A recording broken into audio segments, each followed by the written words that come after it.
Emily, I think that puts us probably pretty close to critical mass. Why don't we Yep, kick it off? let's go for it. All right, on to you. Well, thanks everybody for making time today. I'm Chris Hickman with Collaborative Utility Solutions. As always, a little disclaimer when we start.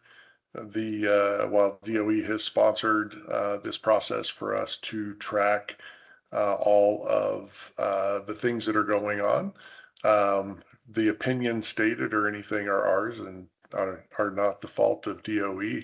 If Chris Hickman says something he shouldn't say. Next slide. Just overview for anybody that's not aware. We have a process where we create bi-monthly reports for key issues and bring everybody current on events happening around the industry related to DERs, and provide an update on the tracker that is keeping track of all of this. We present in the alternate months webinar, and present all of this information. All the webinars are saved, all the reports are saved, everything on the FERC2222.org website. We have a few white papers. There will actually be one released next month on the value of DERs, which will go into some of the thought processes of being able to incorporate an aggregate set of DERs and their value attribution in an actual IRP process actually being modeled in Plexos, and incremental value streams that Plexos cannot capture. So that white paper will be coming out next month in conjunction with our normal bi-monthly report. And then again, we do have a small library. It's not meant to boil the ocean, but it provides some of the best papers that we have seen on these topics and the information contained there on the website. And if you haven't done the policy tracker or looked at the website, encourage everybody to make it a resource. Suzanne and Dave and Emily do an amazing job of keeping track of everything that's going on, and it's all put into the tracker if you're interested in proceedings or different things that are happening or rulings that have been made at state or FERC levels around this topic. Over to you, Suzanne. All right, thank you, Chris. So as far as current activities on FERC Order 2222, at the RTO ISO level, PJM has been working through its Distributed Resources Subcommittee to update its rules to accommodate DER aggregation. And specifically, some of the more recent meetings have focused on updating their DR hub to accommodate DERs more broadly.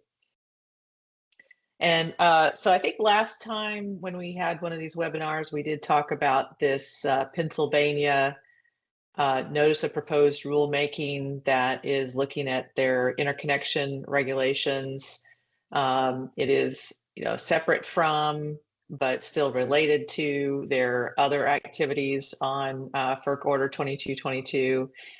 And the actual NOPR was finally published in the Pennsylvania Bulletin in early April. And so that started the timeline for comments. So those are due within 60 days of publication, and reply comments are due within 90 days. Next slide, please. Also, back in December, Virginia Electric Power Company, i.e. Dominion, filed an application with the Virginia State Corporation Commission for a VPP pilot, and that case is underway right now. They are asking for approval within 8 months of the filing so they can launch the 18-month pilot program in the first quarter of next year. In Illinois, in January, the Clean and Reliable Grid Affordability Act was signed into law.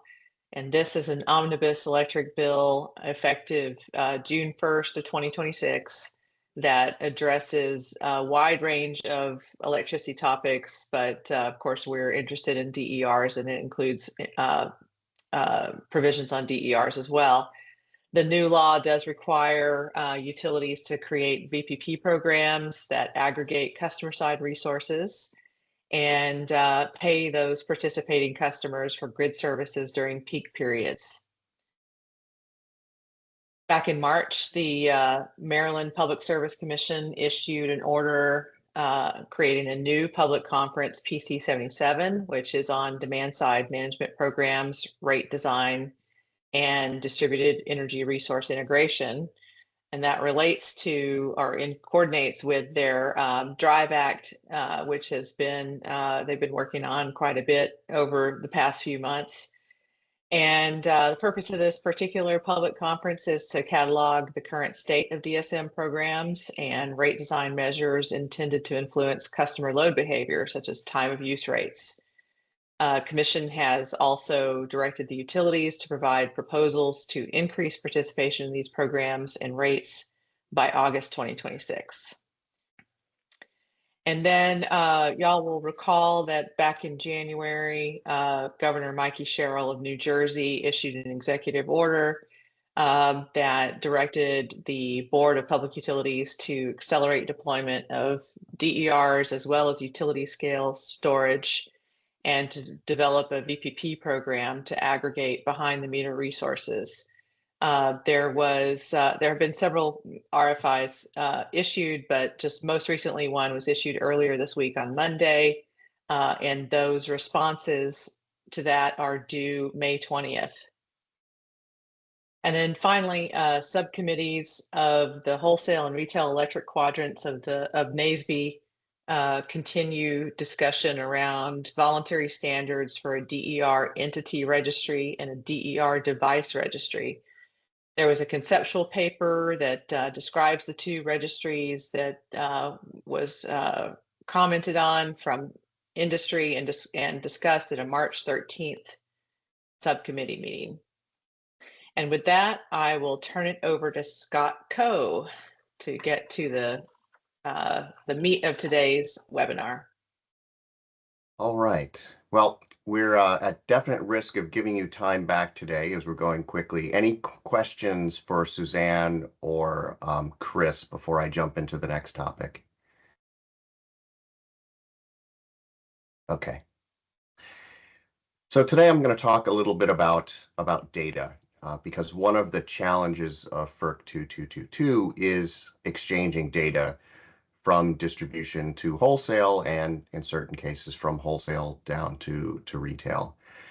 The Europeans are as often in this sort of collaborative way a little bit ahead of us.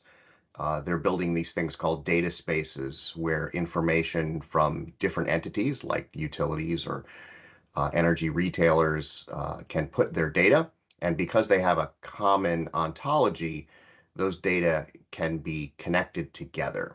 So what does an ontology do? What is an ontology? An ontology is a model to describe real-world objects.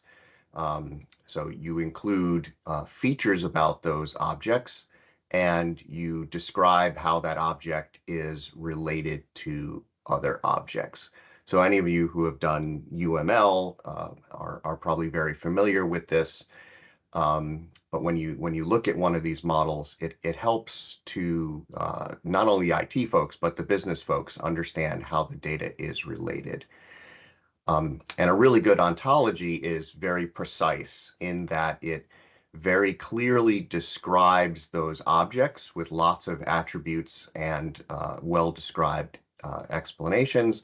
And it's broad in that it covers all the kinds of objects that you would need to describe when you're trying to exchange data between entities. So luckily we have this ontology for our industry called the Common Information Model, begun by EPRI in the 90s to help power flow simulators, and is now an international standard that has many implementations. Some of them are actually in the US, but many of them are in Europe, and now more coming in Asia. but it allows these concepts to be applied uniformly, regardless of even language that's spoken. So let's talk a little bit about why an ontology helps.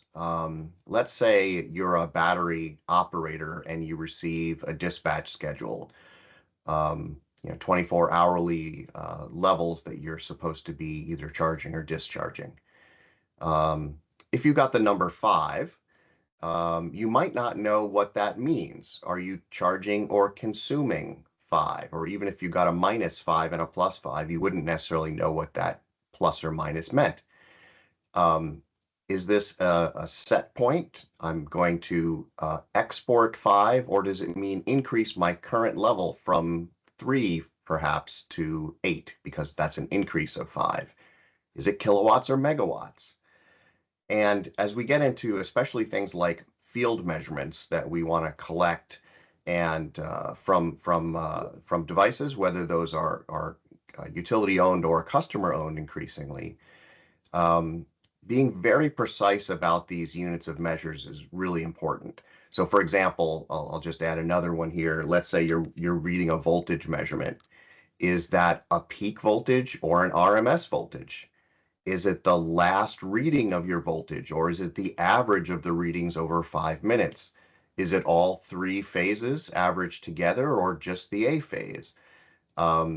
So all of these things are important to describe very clearly, and if you don't have an ontology that underpins your data exchanges, then when people build their own little bespoke data models, you really end up with data that people can misinterpret very easily.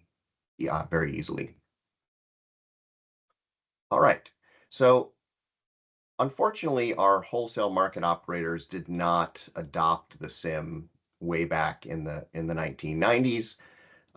There was a market model being developed. CAISO does have some limited use of the market model internally. PJM and MISO have used it in some other cases, especially around data exchange between the two entities. But by and large, if you are familiar with the wholesale markets, you're putting in bids and offers using their own interfaces, you're getting dispatches using their own interfaces, you're registering resources with their own interfaces, and their data models don't overlap exactly. Even things like reserve products are called different things in different regions. You might call it spinning reserve in one, you might call it supplemental or non-spinning in another. I forget the exact permutations, but they're all the same thing. They all are either 10 or 15 or 30-minute, one with and one without a ramp constraint, but they've developed different names for them. So had the ISOs and RTOs developed a shared ontology, those markets would be much more easy to compare because the data would all be the same. So why are we talking about this here during this FERC 222 discussion? It's because if we don't sort of think about this challenge with all of the thousands of utilities that we have, we can end up with a problem that isn't just 7 market operators. It's thousands of distribution utilities and also the related energy retailers, curtailment service providers, third-party aggregators. Obviously, everyone on this call is familiar with the sort of network of players, and a lot of those players are new to the space, right? Car manufacturers, battery charge, car charging infrastructure, data center operators, all these sorts of folks are not necessarily energy people. So the better we can describe the data in a standard way, the better off we are. So I just did some quick searching, so don't complain too much if my numbers are off by a little bit, but I wanted to give people a scale and sort of an understanding of how much of these kinds of resources are out there. So solar, there's around 5,000 utility scale US implementations. There's about 20,000 C&I level, and there's about 8 million residential installations. So if we're starting to talk to smart inverters, that's a pretty big number to talk to. There's about 75,000 utility scale turbines. I'm not sure how many are smaller non-utility scale there, but probably not so many. Energy storage is obviously super important. We're surprisingly got quite a few 300 utility scale batteries, lots and lots of C&I and residential.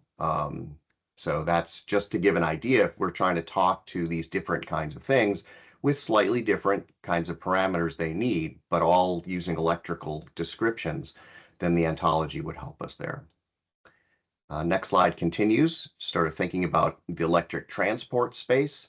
So we got about 4.5 million EVs, another 4.5 hybrids, 75,000 delivery, 15,000 buses, and for many years we've had forklifts and other sort of industrial equipment that are out there. Now, likely some of these aren't going to be grid linked, but just to give you an idea of the numbers of potentials. Those of you on the demand response side, there's 35 million residential smart thermostats and 5 million commercial smart thermostats that could potentially be enrolled in load flexibility programs, and another 1.5 water heaters. There are other technologies out there, but I just wanted to give people an idea. We're now talking about thousands of entities, tens of thousands of other entities that may be in that, and then of course millions upon millions of devices potentially.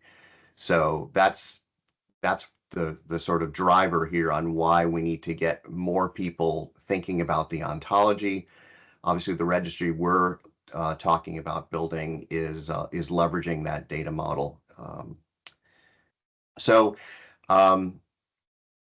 Sort of learning about this ontology, as it's been for me, can become almost a career activity.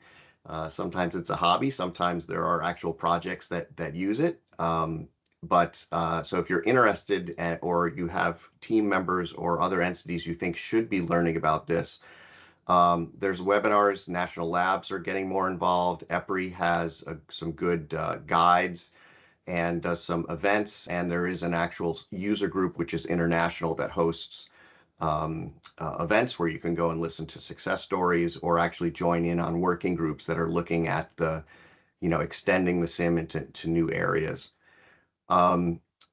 The next level is to talk to the department in your utility or start to query the utilities that you're interfacing with.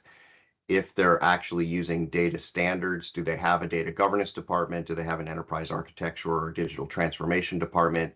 And are they aware of the SIM? So not even a lot of utilities are not even aware that this tool is out there. Sometimes maybe if they've just learned about it, they might be able to start to transition.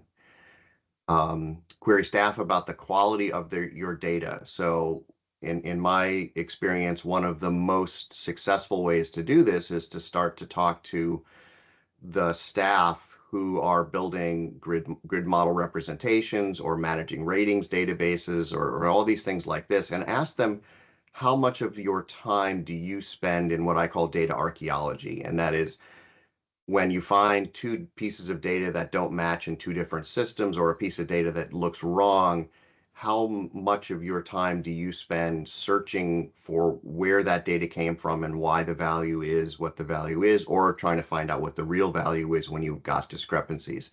And you will find usually it's a handful of folks spend easily half of their time in a large utility doing this sort of data archaeology work. So it can be a real cost savings to do this, and obviously for reliability and smoother operations, just having this data be correct at the beginning is obviously the better way to go. And if you're really interested in sort of implementing this, there are weekly working sessions that are all remote, and you can join if you're interested in the grid modeling aspects of this, or the energy market aspects of this, or the asset management aspects of this. There are different sort of portions of the SIM focused on different business activities. They all share the same data model, but they assemble those data in ways that are useful for different business activities. And then we have quarterly in-person meetings that we alternate between North America and Europe. And now we're actually doing sort of a three hop, where we're doing now some of the meetings over in Asia as well. So Europe is way on board with this, and we're trying to encourage regulators, utility executives, folks at utilities who are challenged by this data to start to look at this as a way forward to encourage interoperability and data quality, and then ultimately really get data exchange as opposed to throwing data over the utility wall to the customer and vice versa, to really make this a much more interactive, collaborative exchange between the utilities and those who need or are supplying power to the grid. Hey, Scott, just a couple other updates here. Larissa, thanks for your comment on SEPA and the work that is going on there. I would want to also highlight PNNL's work. Alex, wow, just totally lost his last name, Scott. Anderson. Yep. Alex Anderson.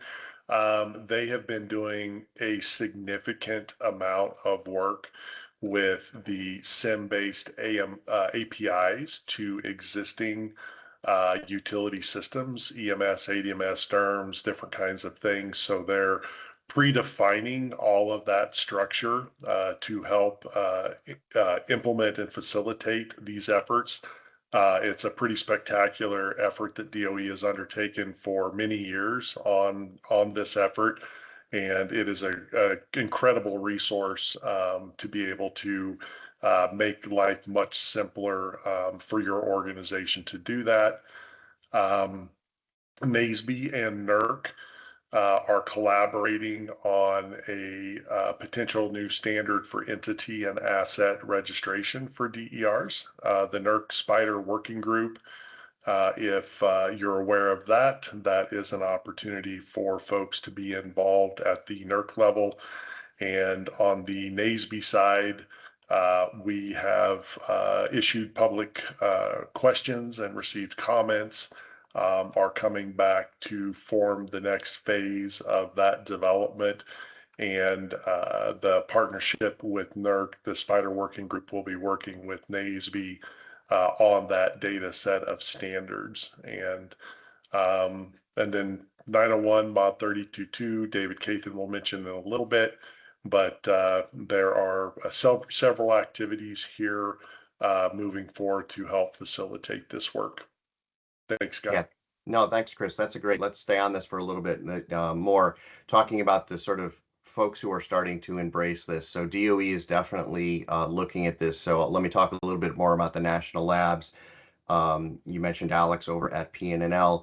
They've got a new effort over there called Grid Kitchen, which is meant to be, so they have like the blender and the food processor and the microwave.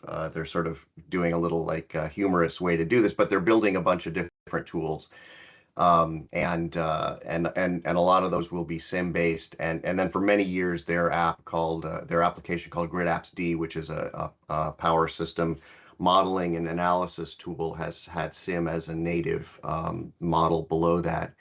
Also over at Oak Ridge, there's some work being done on the data science side. So looking at artificial intelligence to help map data into SIM so that you can, if you want to start to transition your data into SIM format, understanding how your ontology, your data dictionary might map into the SIM, giving you a head start on that using some artificial intelligence to map elements.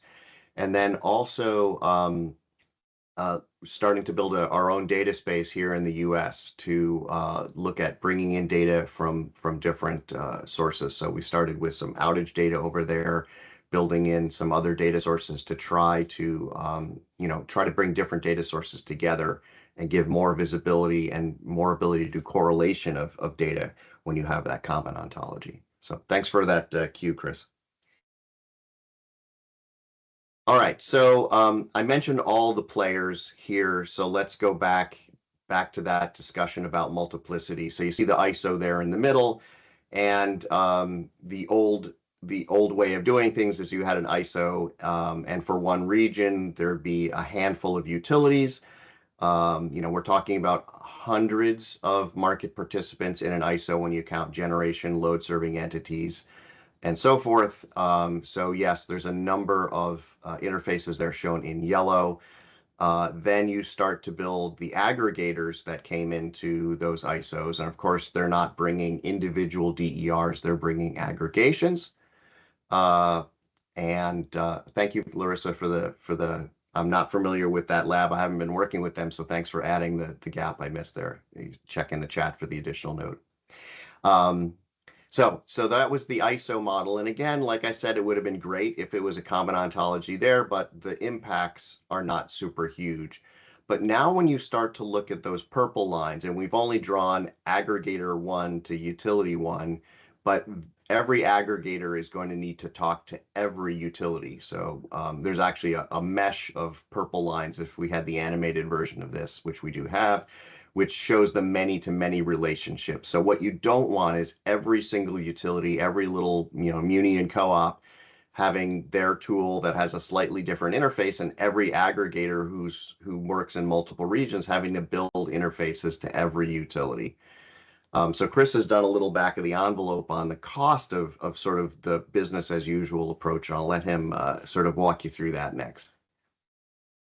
Thanks, Scott. So we use several industry reports from kind of the big auditing groups that were ranging from $20 to $60 billion for implementation, and anywhere from 5 to 15 annually to keep the interfaces current. We basically set some parameters for the cost of each system to be developed in the utility world.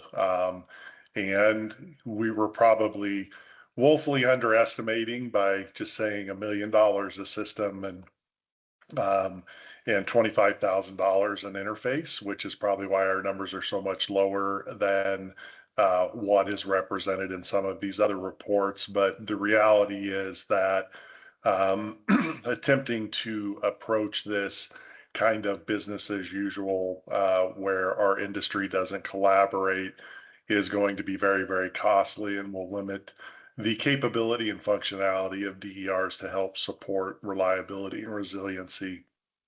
And part of that statement will be emphasized in the DER value report, where DERs have, for whatever reason, been mostly thought about as a renewable type resource.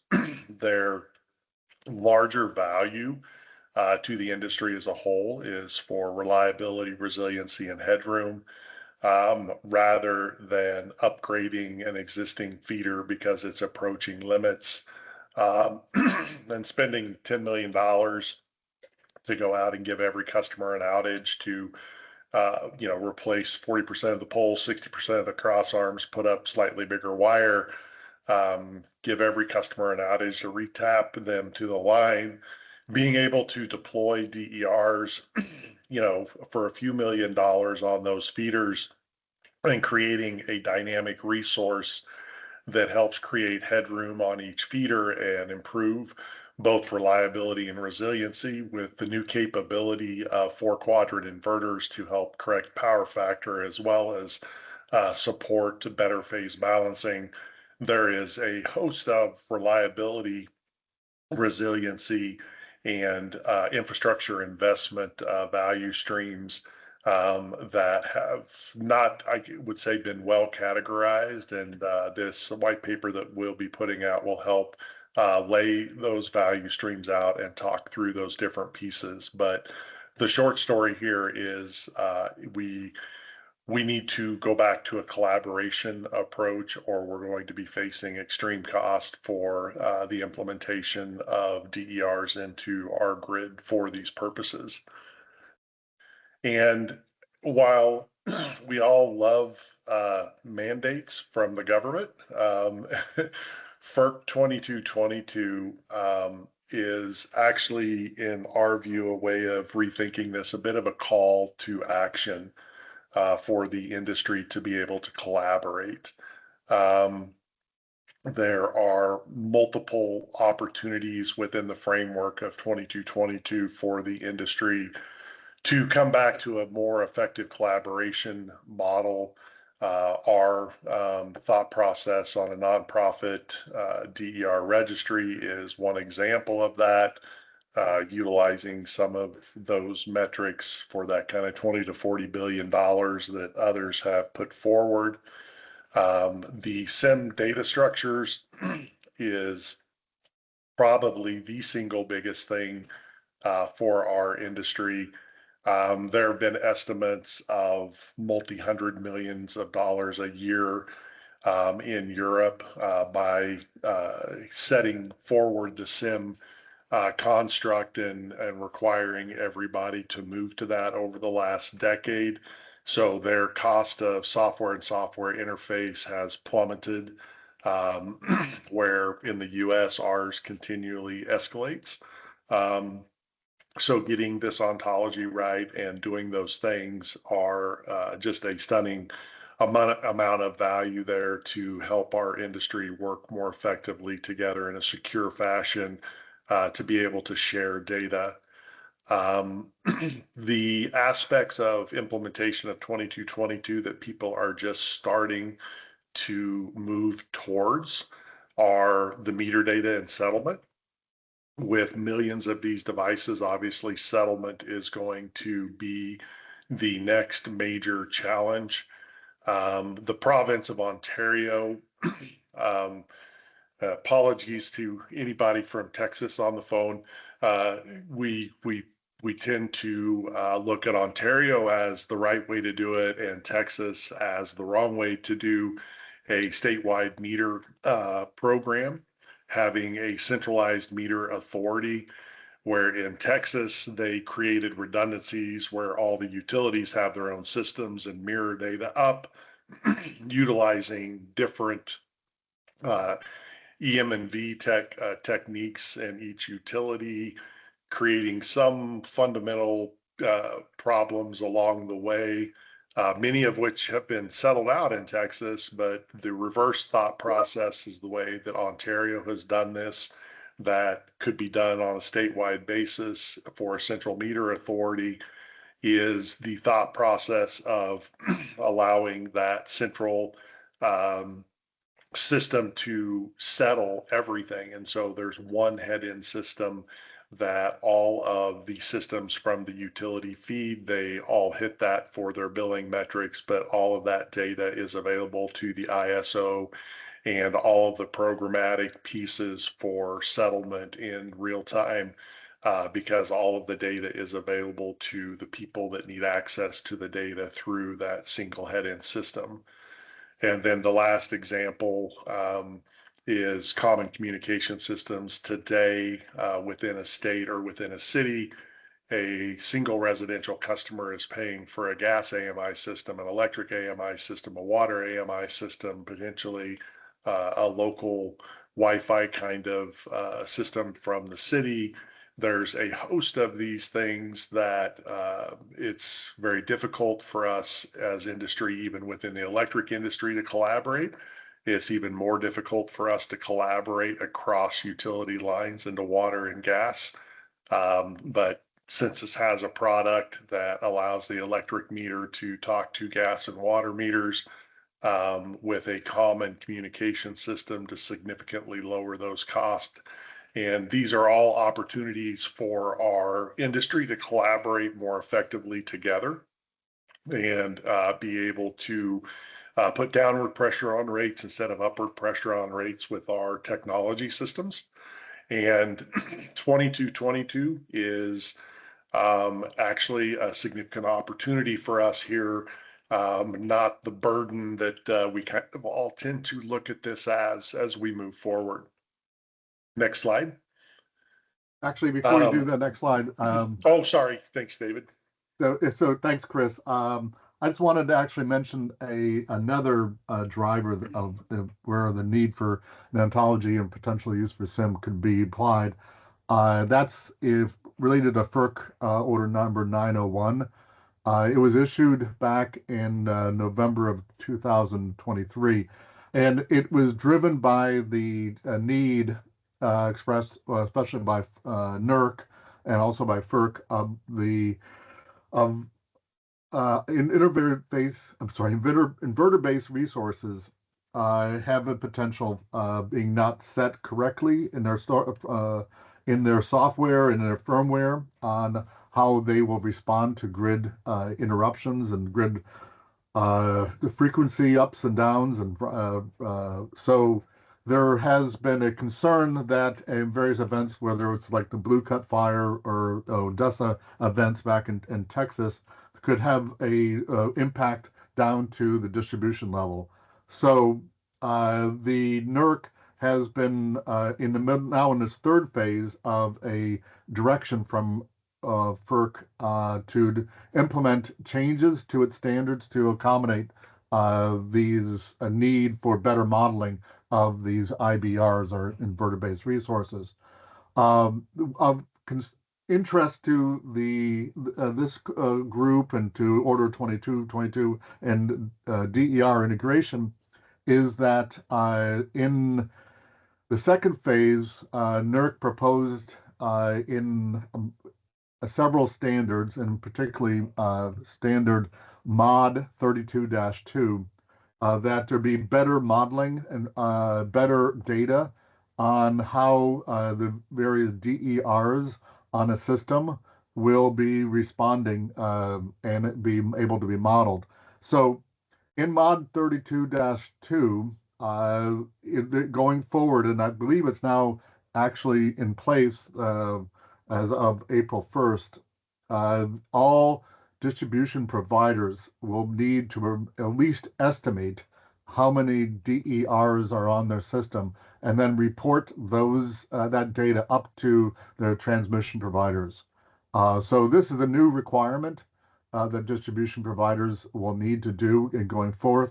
And, it calls for, while there may be information that is collected at the utility level and the distribution provider level, but, there is a opportunity here to develop and use this type of, ontology, SIM, DER registry, or whatever, to develop a very common and very consistent set of data that can be compared and be rolled up to the transmission level and to the regional level. So I wanted to just mention that. I think that's a new development that everybody should know about.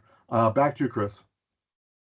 Thanks, David. I think on that note, that work will continue forward, and obviously the ability to have that information is going to be crucial for the distribution utilities to be able to provision these reports up in this NERC compliance methodology. And the better data that a utility has to automate this process is going to be a big piece of their ability for compliance. One thing that I do want to mention is that there is a lot of things going on that make it very difficult to collaborate. We are facing, obviously, as an industry, short employees, short time, short budget that requires us to be very parochial in our approaches versus collaborative. And it's obviously going to be largely a regulatory oversight question to help enable that collaboration, to be able to look at these things more effectively across a continuum of a state and a thought process. And again, most of these things will probably be driven from a regulatory standpoint, as utilities are basically in a mode of survival in a lot of aspects with all of the different things that are being asked of them concurrently. And so this is an opportunity for the industry with 2222 to collaborate more effectively as we move forward.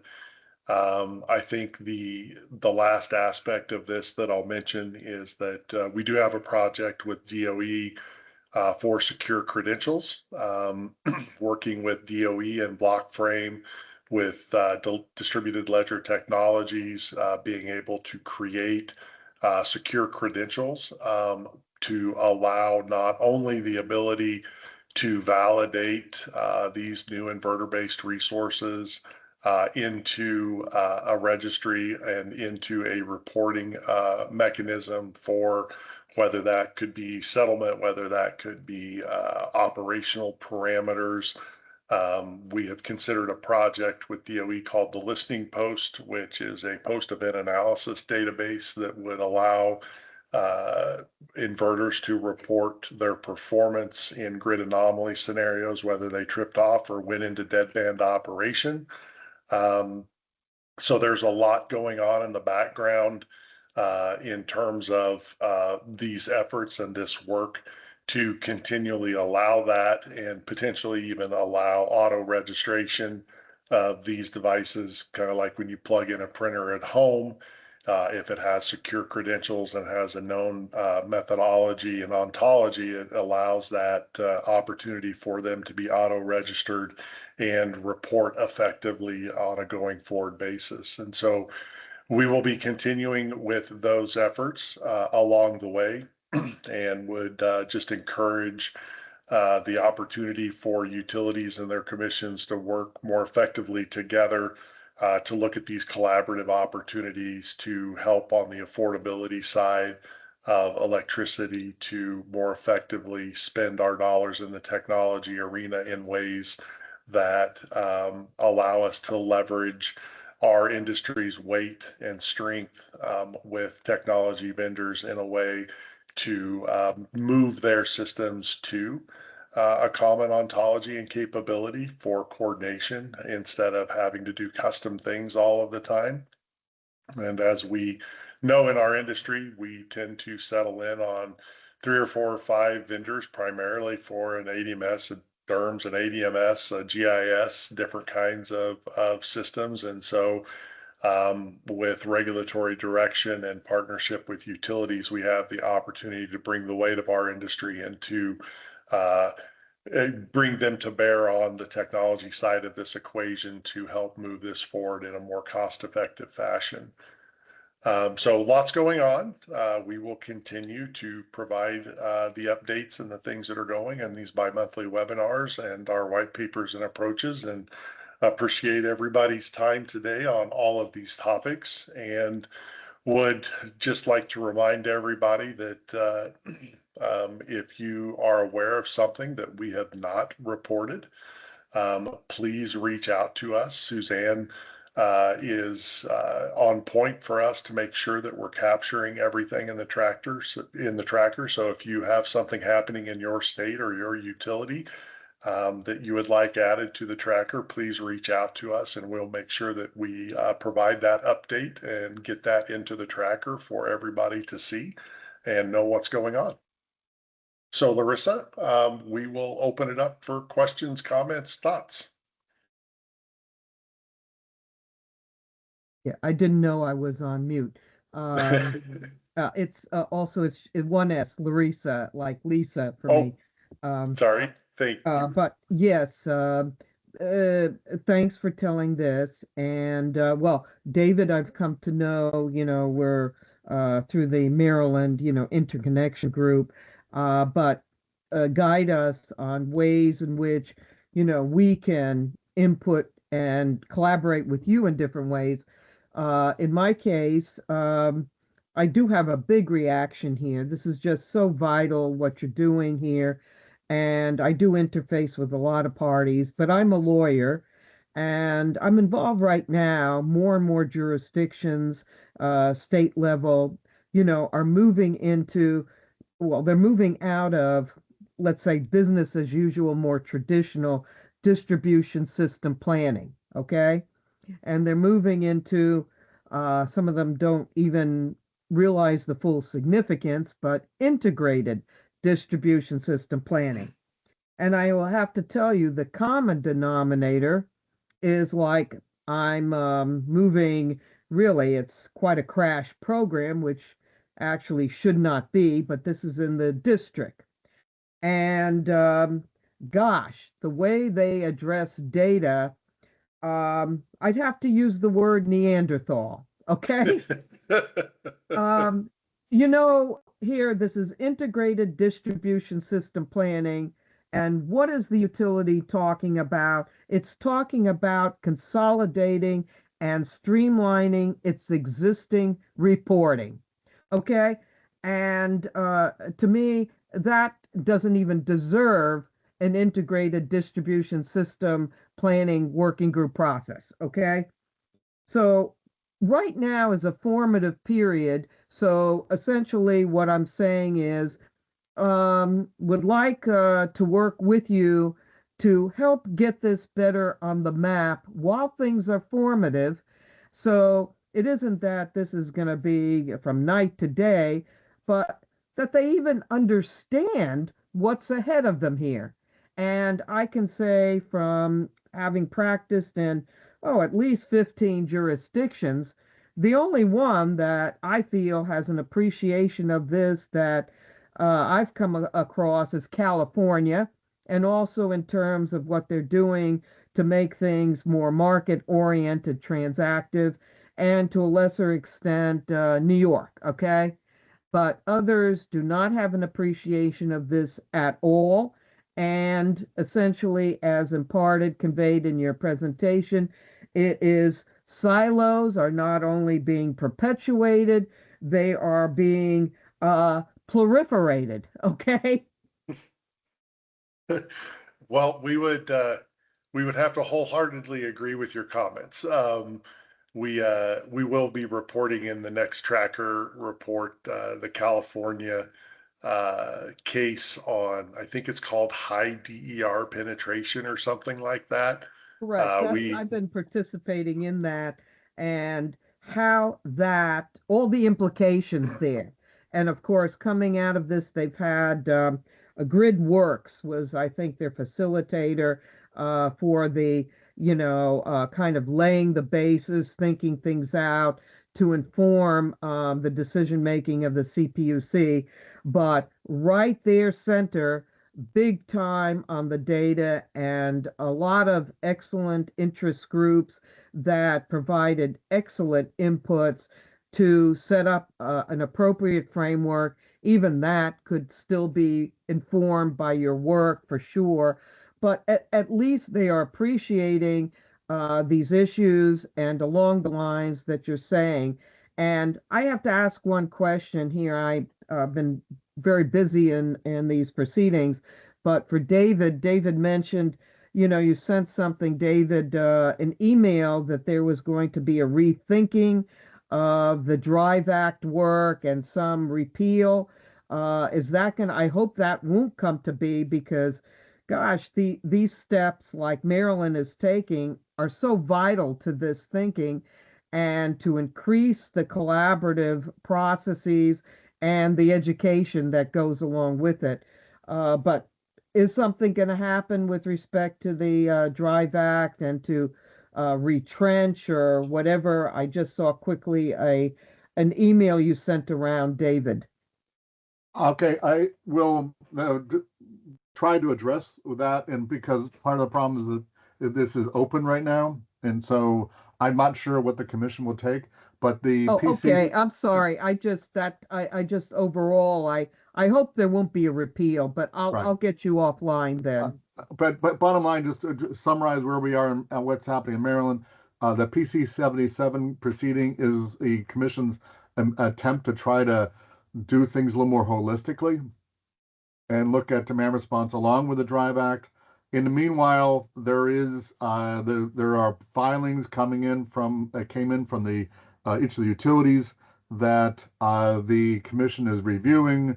They already rejected an earlier version. So all that, they're going forward to Drive Act, and they're also, at least from I've heard from John Borkowski, who is the interconnection work group facilitator, they're still planning on going out with the regs. So there's no stepping off the pedal on that.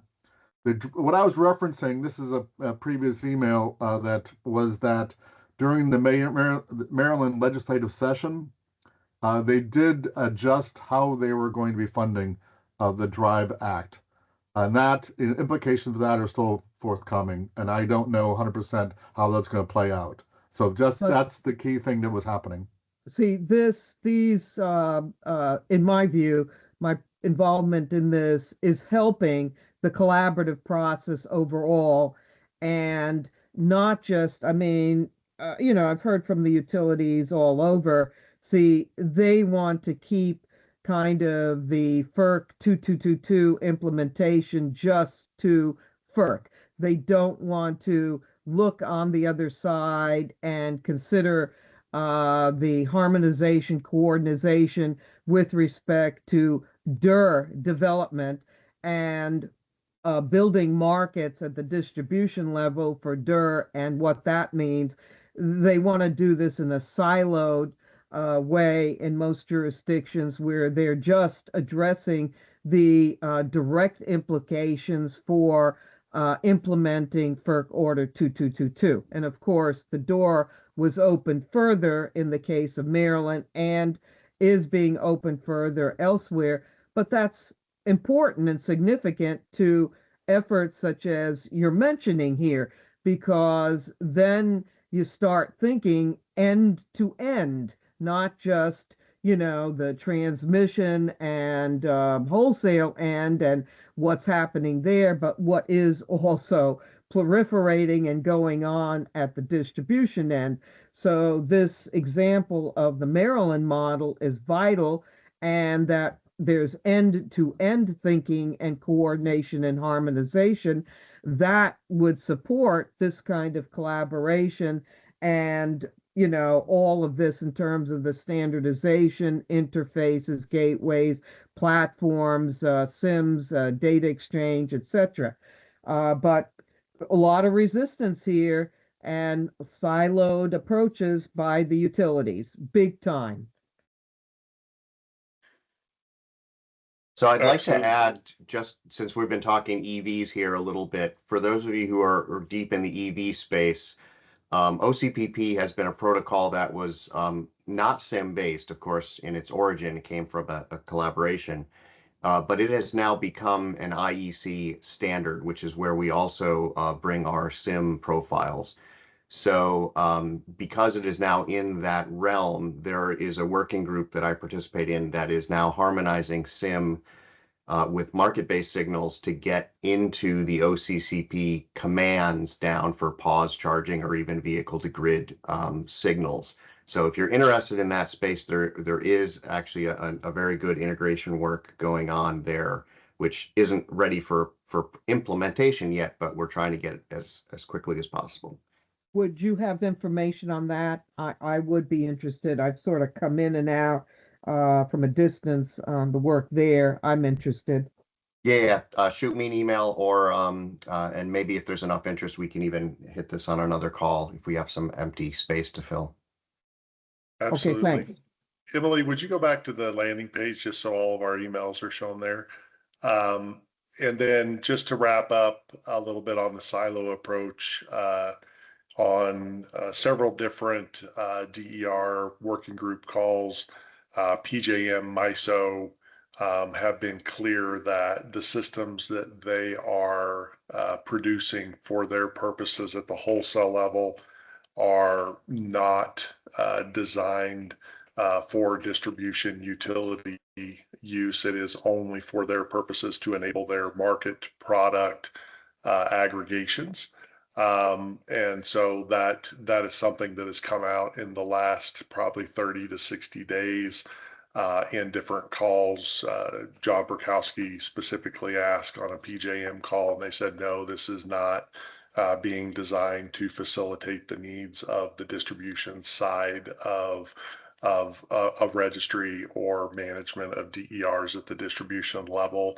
So again, those silos where people are focused on just what their specific need is versus a more holistic approach is very much alive and well, and is something that will require regulatory oversight, probably for a change in that structure and that process moving forward. And Chris, just to kind of just give a little more information on that, I did ask directly representatives at PJM and MISO on whether their systems were SIM-based, and PJM was a definite no. MISO, I haven't followed up in recent times. It said that theirs would be. So at least the PJM has an existing system, while MISO is developing a new system. And PJM did not want to make major, huge changes to their process and tools.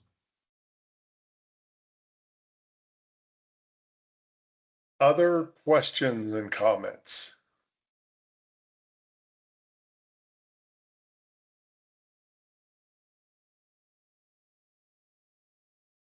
All right. Well, again, thank you all for making available time to get this update and hear what's going on across industry.